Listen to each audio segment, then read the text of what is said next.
Comecei a minha carreira, 1 ano e meio eu fui redator da Placar, que naquela época, 11 anos atrás, também era agência de notícias. Depois eu fui para o rádio. E depois de 8 anos no rádio, eu senti que o meu ciclo no rádio tinha se encerrado. Tinha feito de tudo, reportagem, produção, edição, apresentação de vários jornais. E com 28 anos eu falei, agora é hora de mudar. E nunca tinha pensado em fazer TV, mas sentia que eu precisava fazer outra coisa dentro do jornalismo. E adotei o método da eliminação. Não quero assessoria, não quero jornal, não quero revista, não quero outra rádio, e me sobrou TV. E aí eu falei, dentre os canais de TV, qual é o canal que eu mais admiro? E também por eliminação, falei, opa, eu sempre estou vendo Globo News, assistindo aos programas da Globo News.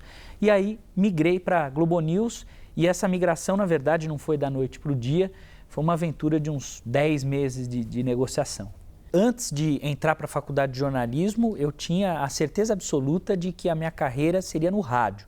Desde criança eu tive o costume de ouvir radinho a pilha na cozinha de casa com os meus pais, eles sempre ouviram o Jovem Pan e eu cresci ouvindo noticiário da Jovem Pan, né? E aí não comecei imediatamente no rádio, comecei fazendo estágio na Placar, que na época, além de revista de futebol, era também agência de notícias. Depois recebi um convite para estagiar na Rádio Bandeirantes, com o sonho de ser jornalista esportivo, repórter de campo. Só que quando eu entrei na Rádio Bandeirantes, eu me apaixonei pelo noticiário geral. Inclusive, depois de um tempo, recebi o convite para ser repórter de campo, recusei porque já não era a minha paixão. E fiz rádio, realizei aquele grande sonho de trabalhar em rádio, cobertura de rua, do factual, apresentei jornais nas férias dos titulares, fui produtor, fui editor, tive o contato absoluto com tudo dentro do rádio. E nunca tinha pensado em trabalhar em TV. Chegou uma hora que eu senti uma coisa interna, aquela sensação de que o meu ciclo havia se encerrado no rádio e eu queria fazer outra coisa e por eliminação eu falei, quer saber? Eu nunca pensei em fazer em TV, vou arriscar esse troço diferente para ver se me surge uma nova motivação. E aí houve uma transição de 10 meses de negociação da Rádio Bandeirantes para a Globo News, onde eu completei 1 ano e meio agora. Comecei em dezembro de 2003, meu primeiro trabalho, ainda estagiário, mas primeiro trabalho publicado num veículo oficial de comunicação. Então, dezembro de 2003, se fosse dezembro de 2015, faria 12 anos. 11 anos e alguma coisa. Terminei a faculdade em dezembro de 2005, tirei 1 ano e meio sabático, de janeiro de 2006 a agosto de 2007, onde eu foquei na rádio, onde eu foquei no meu profissional, e depois de 1 ano e meio eu fiz mestrado na PUC. Fiz mestrado de agosto de 2007 a agosto de 2009. E não tive como profissão só essas grandes mídias, né? A Rádio Bandeirantes, a Globo News, a Placar. Dei aula na Rádio Oficina, que é um curso profissionalizante de rádio. Dei aula numa outra faculdade, na Unip, dei aula 1 ano e meio. E hoje, além da Globo News, eu tenho um curso de rádio paralelo com um colega meu, o Eduardo Afonso, que é repórter esportivo. Então, 2 vezes por ano, uma turma no primeiro semestre, uma turma no segundo semestre, a gente ainda faz esse trabalho de rádio, apesar de eu estar trabalhando na TV. Olha, em 10 anos, eu acho que o jornalismo mudou no sentido da aceleração. É inegável que a internet imprimiu um novo ritmo para o jornalismo. Eu vivenciei esse ritmo pré-internet e vivencio esse ritmo pós-internet, principalmente com o advento das redes sociais. Eu acho que o jornalismo mudou a característica em relação à velocidade. E isso a gente precisa tomar cuidado, porque velocidade, se você não tomar cuidado, pode significar queda de qualidade. Significa queda de qualidade? Não, pode significar. E aí depende do quê? Depende da habilidade do profissional em não deixar com que isso aconteça. Antes, bem no meu início de carreira, quando não tinha essa explosão da internet como tem agora, quando eu comecei, a rede social era o Orkut, que já foi extinto, e não era essa coisa, essa velocidade monstruosa. Havia um trabalho mais paciente de apuração, de checagem, de construção da reportagem, de construção do conteúdo jornalístico. Você precisava ter habilidade e ser veloz, mas não tanto quanto hoje.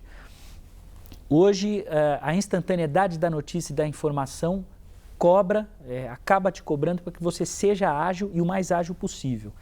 E aí você pode escorregar. O segredo está em ser ágil, mas não deixar com que isso atropele o jornalismo. Eu acho que o maior desafio do jornalista é esse, é ter essa habilidade de trabalhar com a velocidade, mas respeitando aquela regra natural do jornalismo de que você não pode fazer a coisa de qualquer jeito. Eu acho que é uma coisa muito delicada com a qual a gente tem que prestar muita atenção. A diferença é, o jornalismo eu acho que vai ser cada vez mais veloz, vai exigir cada vez mais velocidade do profissional e o profissional tem que saber a hora de botar o freio. Na empresa onde eu trabalho, ninguém é contratado sem ter diploma, nem mesmo os repórteres cinematográficos. Eles são obrigados a ter diploma de jornalismo, senão não trabalha dentro das organizações Globo. Os repórteres, mais ainda. Eu acho que não muda a essência. Muita gente fala, hoje todo mundo tem acesso à internet, a redes sociais, todo mundo é um publicador de notícia, todo mundo é um repórter. Eu acho que cabe à empresa e os próprios profissionais barrarem isso.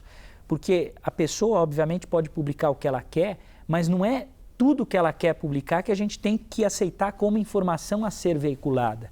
Senão você pode cair num trote, comer bola, dar barrigada, publicar uma coisa que não é verdade, publicar uma coisa sem qualidade, sem critério. Eu acho que assim, mudou o jeito de se tentar implementar a informação, mas eu acho que ainda as grandes empresas, ou pelo menos as empresas sérias, elas têm esse freio. Nas palestras que eu dou, de tantas e tantas perguntas que a gente responde, uma pergunta sempre é feita.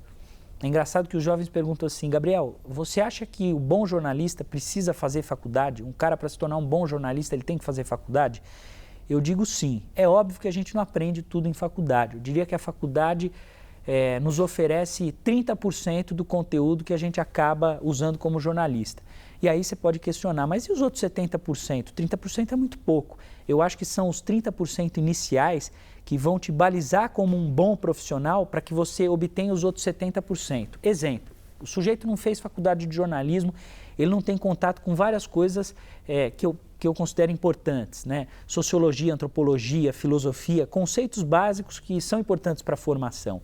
Então ele vai para o mercado e de repente se aventura a se transformar num repórter ou num produtor, ele, sem essa formação inicial importante e básica, eu acho que ele acaba fazendo o jornalismo de qualquer jeito. Com essa bagagem, lá na frente ele se lembra, pô, eu aprendi conteúdos importantes que são necessários para que eu não me transforme num açougueiro ou num levantador de notícia qualquer. Exemplo, uma vez a gente entrou num debate na Rádio Bandeirantes sobre pena de morte. É muito comum você ver as pessoas falando bandido bom é bandido morto.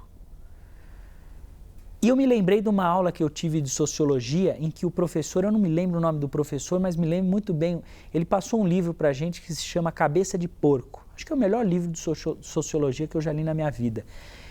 Com embasamento. E o professor, na discussão, na aula, ele falava, não adianta matar bandido. O bandido, quando ele se lança como um bandido, como um assassino ou como uma pessoa tenebrosa diante da sociedade, ele faz aquilo porque ele quer visibilidade. E o livro discutia essas coisas na raiz, né? Então, quer dizer, e aí quando houve esse debate na Rádio Bandeirantes, eu lembrei disso e coloquei isso para os colegas. Eu falei, olha gente, se for para ter um debate carniceiro, né, vamos falar o que o povo quer ouvir, mata esse bandido porque ele é um sem vergonha, eu acho que a gente vai estar se rebaixando. E levei esse conteúdo, por exemplo, que eu aprendi na faculdade para esse debate. Falei, o problema de matança, lado A contra lado B, polícia contra bandido, vai além da raiva e do ódio de simplesmente matar para eliminar um bandido que, aos nossos olhos, é um sem vergonha. E o negócio é educação, é raiz, é cultural. E levantei um monte de questões desse livro.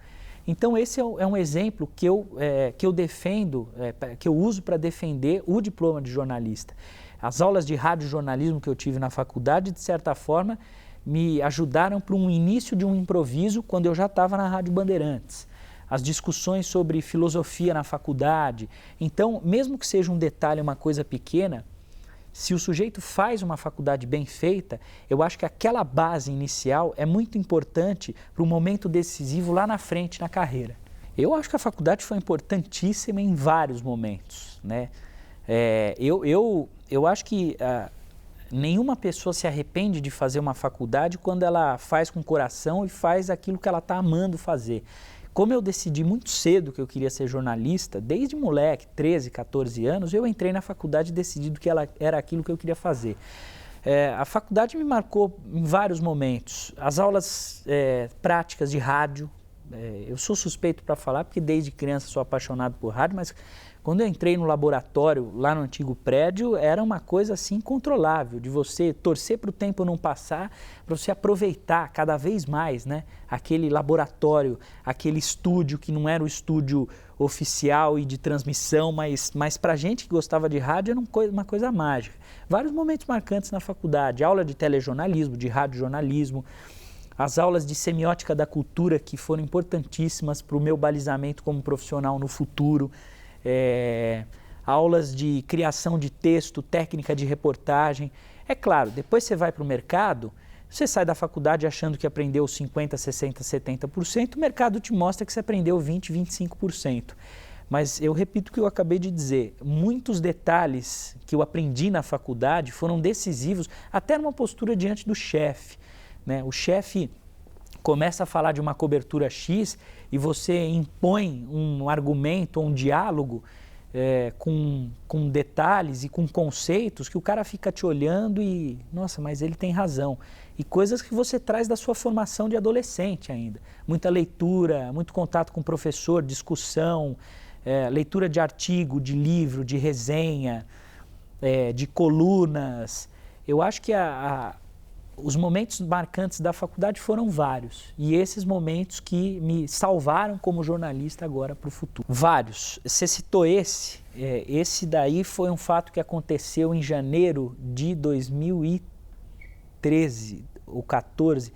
Foi o velório do Rafael, alguma coisa, eu me esqueci o sobrenome dele, em São Caetano, uma das vítimas da Boate Kiss. A boate foi em janeiro de 2013.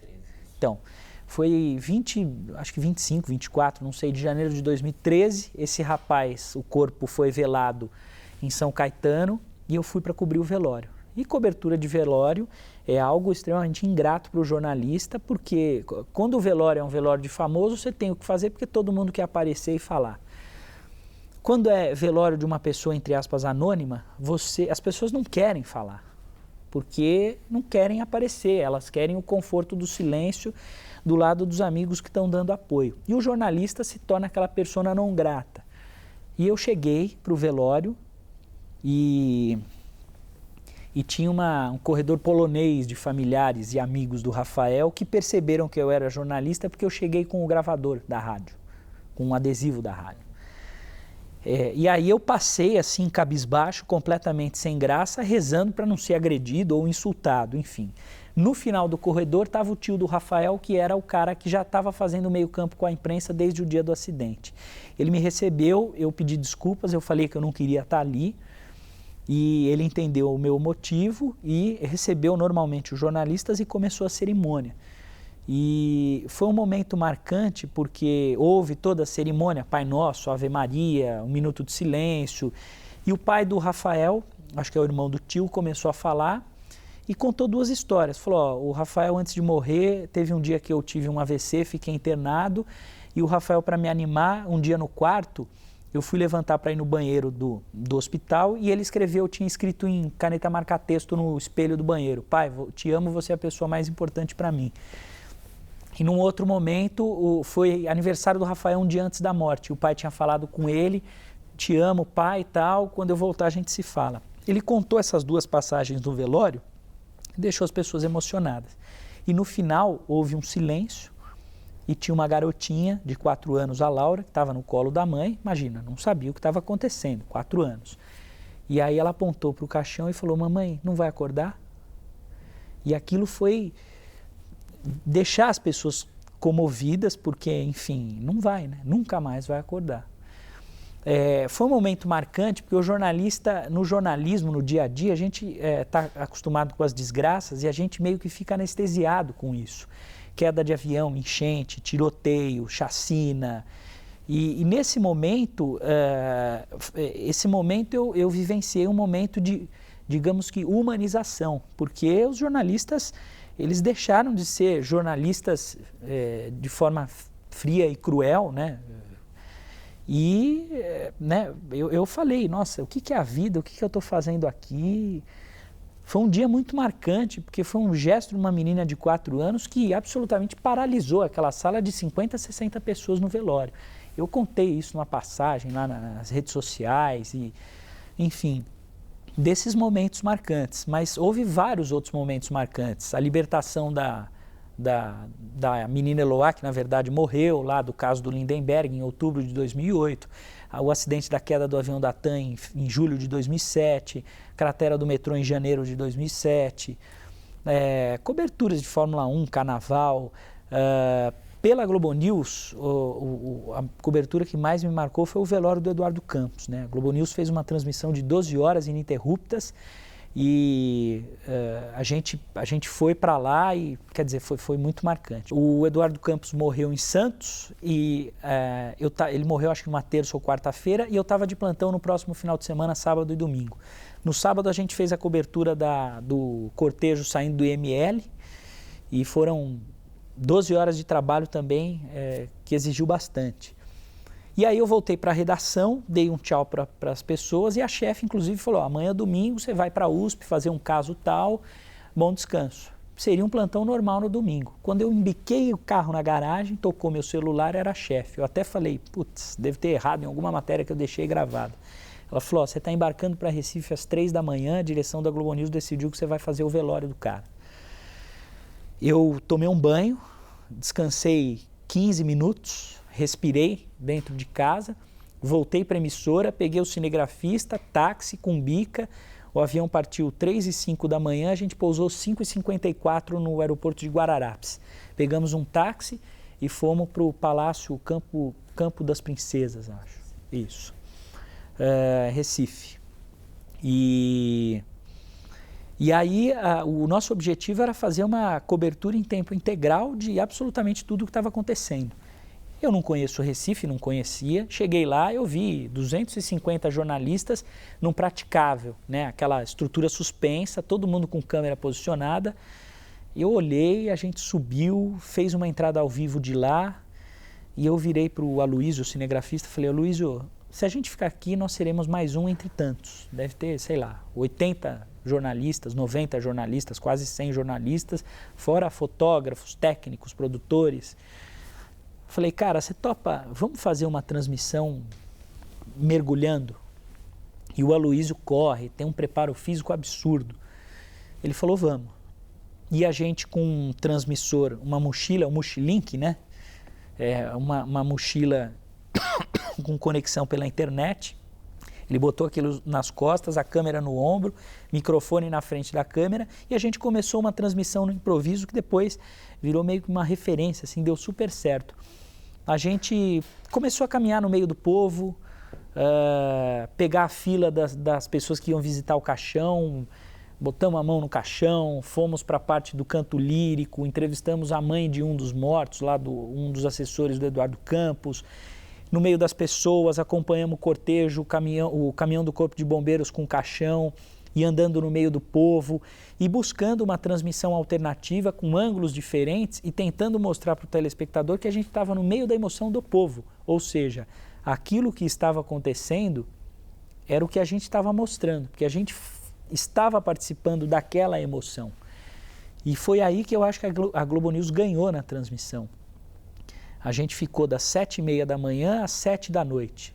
A gente só não fez o enterro porque as 6 baterias acabaram e a gente não tinha mais como colocar bateria no equipamento. Foram 12 horas de uma transmissão, assim, foi muito gratificante porque o retorno foi muito positivo. E eu acho que o que marcou foi isso, a gente tentar passar para as pessoas para as pessoas de casa, o que as pessoas dali estavam vivenciando. Eu acho que valeu, sem sombra de dúvidas, assim. A gente passa por muitas dúvidas e questionamentos, né, durante a nossa vida, e a vida em todos os aspectos, né, familiar, pessoal e também profissional. O jornalismo é uma profissão que, diferentemente, por exemplo, de banco, a profissão de um executivo, de um grande empresário, não paga bem. Eu acho que o jornalismo vive uma crise, apesar de existirem várias alternativas para a gente conseguir se sobressair a essa crise, mas a gente vive muitos questionamentos ao longo da carreira. Eu sempre, a minha empreitada no jornalismo sempre foi muito solitária, né? Eu tenho amigos que têm feedback do chefe, têm um retorno, fazem um acompanhamento com coaching. Eu sempre, foi muito na raça a minha vida profissional, as minhas conquistas. Me questionei várias vezes, o que eu estou fazendo aqui, vale a pena? Por que eu estou me doando? A injeção de energia, será que vai valer a pena? Mas, ao mesmo tempo, sempre tive, em muitos momentos, muitos retornos positivos. Eu acho que valeu muito a pena até agora. E acho que, assim, sempre vai valer a pena se a gente carregar algumas coisas importantes conosco ao longo da aventura profissional. Eu acho que a primeira delas é fazer com paixão. Pode parecer um clichê, conto de fadas, discurso da Luluzinha, do príncipe encantado, da princesa, mas tem um fundo totalmente de verdade. O jornalista, eu acho que é 8 ou 80. Ou o cara gosta de informação, de comunicação, ou não dá, entendeu? É a mesma coisa o médico. Ou o cara gosta de abrir o corpo e não se importa de ver sangue jorrando, ou não vai. Eu acho que eu gosto, não começa. Não começa. Vai surfar, vai viajar, vai mochilar. Eu acho que o fundamental, o primeiro de tudo é a paixão. Você gosta? Eu gosto de falar, eu gosto de me comunicar, eu gosto de entrevistar, perguntar, gosto de ler, gosto de escrever, gosto de assistir aos noticiários, gosto de informação, gosto de passar aquilo, de investigar, sou curioso, sou chato, pergunto mesmo. Eu acho que essas são as pequenas perguntas que mostram. Você tem paixão? Então, é o primeiro ponto. Acho que depois, enfiar na cabeça que a vida não é fácil para ninguém. E não existe a bandeja que cai do céu no seu colo. O jornalismo, para você ser alguém no mercado, se posicionar, conseguir um espaço, tem que se esforçar. E eu falo isso por experiência própria. A minha entrada na Placar, a minha entrada na Rádio Bandeirantes, a minha entrada na Globo News não foi uma coisa que aconteceu da noite para o dia, que eu levantei, bocejei, espreguicei, escovei os dentes, agora eu vou entrar na Globo News, dá licença.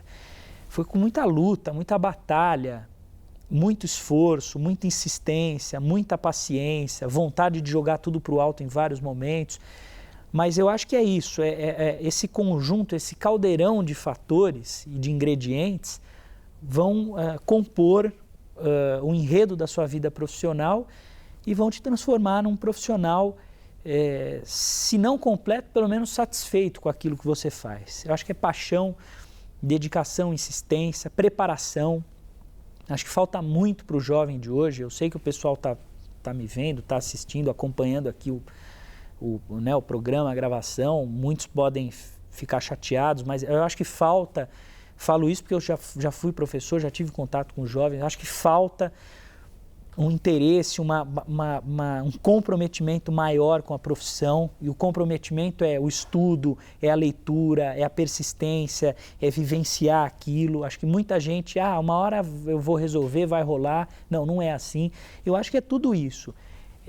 Transformar, encarar o jornalismo como uma ampla caminhada, um trajeto extenso, um trajeto muitas vezes penoso, mas um trajeto que, se você estipular um planejamento, fizer aquilo com paixão, fechar o olho e falar, é isso que eu quero, dá certo. As dificuldades são enormes no meio do caminho. A vontade de desistir, ela é iminente muitas vezes. Às vezes você chega na ponta do penhasco e fala, eu vou me jogar, não vou mais ficar aqui porque está me desgastando. É um leão por dia que você tem que matar, mas se é aquilo que você quer, eu acho que não vale a pena desistir. Eu não vou para jornalismo porque ganha muito pouco e eu quero ser médico. Não rola. Se o teu negócio é comunicação, não adianta você querer abrir corpo, peito, cabeça e barriga só porque você vai ganhar mais se você não consegue ver sangue. É isso que você quer? É o jornalismo que te fascina? É a paixão pela comunicação, pela informação, pela notícia, pela matéria, pelo todo? Vai que vale a pena.